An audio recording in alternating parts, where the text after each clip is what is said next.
আসসালামু আলাইকুম সবাইকে। আজকে একটা নতুন ভিডিও নিয়ে এসেছি। আজকের টপিকটা হচ্ছে যে আপনি কাজ পড়াশোনা করার সময় আপনি কাজ করতে পারবেন না কিনা। সো যখন আপনি ইউরোপিয়ান কান্ট্রিতে যাবেন, অনেকে আমাদেরকে জিজ্ঞেস করে যে ভাইয়া আমাকে পার্ট টাইম কাজ পেতে পারে না কিনা, বা কত ঘন্টা কাজ করা যেতে পারে, এটসেট্রা এটসেট্রা। সো অনেকে কোয়েশ্চেন করে থাকেন এবং it's a very logical question, কারণ অনেকে কাজ করতে চান, তাদের খরচটা কিছুটা হলে উঠাতে চান। এই প্রশ্ন নিয়ে আজকে আমার ভিডিওটা। সো আমি ভেরি শর্টলি কিছু পয়েন্টস বলতে চাই। সেটা হচ্ছে, ফার্স্ট অফ অল, এটা আপনার খেয়াল রাখা দরকার যে যদি আপনি কমপ্লিটলি ফুল স্কলারশিপ না পেয়ে থাকেন ইউরোপে, আসলে ইন মেনি কেসেস আপনার সম্পূর্ণভাবে কাজ করে আপনার ফুল এক্সপেন্সেস উঠানোটা very very difficult, almost nearly impossible in some countries. এটা আসলে আপনাকে জানা দরকার যে আপনি আসলে সবসময় কাজ করে সব খরচ উঠাতে পারবেন না, কারণ এটার জন্য আপনার অনেক কমিটমেন্ট দিতে হবে, অনেক সময় দিতে হবে, এবং সেই সুযোগটা আপনার নেই। তো ফার্স্ট অফ অল আপনাকে পড়াশোনার দিকে প্রায়োরিটি করতে হবে। তারপর যখন যে রুলস অনুযায়ী আপনি কাজ করতে পারবেন, যে বেশিরভাগ ক্ষেত্রে 10 ঘন্টা বা 20 ঘন্টা আপনি কাজ করতে পারবেন, সেটা আপনাকে যদি ফলো করেন, আসলে ইনাফ আপনার ইনকাম হবে না যেটাতে আপনি সম্পূর্ণভাবে আপনি থেকে কাটা দিতে পারবেন। সো এটা ফার্স্টে জানা দরকার। বাট হ্যাভিং সেড দ্যাট, হ্যাঁ, আপনি অলমোস্ট এভরি কান্ট্রিতে আপনি কাজ করতে পারবেন, আপনাকে সেই সুযোগ দেওয়া আছে অ্যাজ আ স্টুডেন্ট। বেশিরভাগ ক্ষেত্রে হয়তো আপনাকে 20 ঘন্টা দিতে পারে সপ্তাহে, অথবা সামারের সময় হয়তো আপনাকে 40 আওয়ার্স আপনি ফুল টাইম কাজ করতে পারবেন, বা এর বাইরে হয়তো আপনার কাজ করাটা লিগালি পসিবল না। সো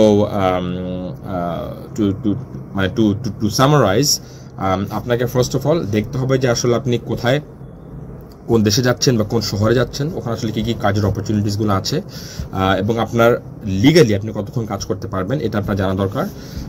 এবং এটাও খেয়াল রাখতে হবে যে আপনাকে আপনার পড়াশোনাটাকে প্রায়োরিটাইজ বেশি করতে হবে, আপনাকে ওটা শেষ করতে হবে। সো কাজটা is not the primary factor.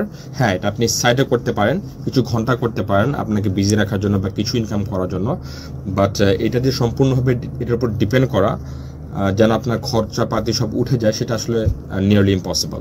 তো এটা আপনার খেয়াল রাখতে হবে, এবং this is just the reality. অনেক কথা আপনাকে বলবে যে না, আপনি কাজ করে সব উঠাতে পারবেন, but that's not really true. So this is a fact. So আপনার চেষ্টা করবেন কিছু পয়সা অ্যারেঞ্জ করে যেতে, অথবা ওখানে একটা স্কলারশিপ নিয়ে যেতে, যেন আপনি কমপ্লিটলি এখানে যে অ্যাটলিস্ট আপনি যেন কোথাও থেকে না যান। সো সেটা আপনাকে খেয়াল রাখতে হবে। সো ইয়েস, আপনি পড়াশোনার সময় কাজ করতে পারবেন, আপনাকে ঘন্টাগুলো দেখতে হবে।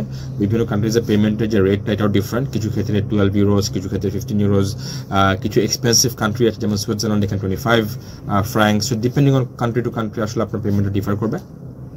So yes, that is that. এবং ওখানকার লোকাল রুলস বা লোকাল যে রেগুলেশনস, ওগুলি ফলো করবেন। যখন আপনাকে তারা পারমিশন দিবে তখনই কাজ করবেন, এবং কখনো সময়ের বাইরে যে বা রুলসের বাইরে যে কখনো কাজ করবেন না, কারণ যদি আপনাকে তারা ধরতে পারে, এটা আপনার ক্যারিয়ারের জন্য বা আপনার ওখানে থাকার জন্য একটা রিস্কি ফ্যাক্টর হয়ে যেতে পারে। So always follow the rules, and remember that your studies are first, আপনার কাজটা হচ্ছে সেকেন্ডারি, এটা অলওয়েজ খেয়াল রাখতে হবে। এবং with that I hope that answers the question. And yes, আবার দেখা হবে ইনশাল্লাহ আরেকটা ভিডিওতে। সবাই ভালো থাকবেন। আসসালামু আলাইকুম।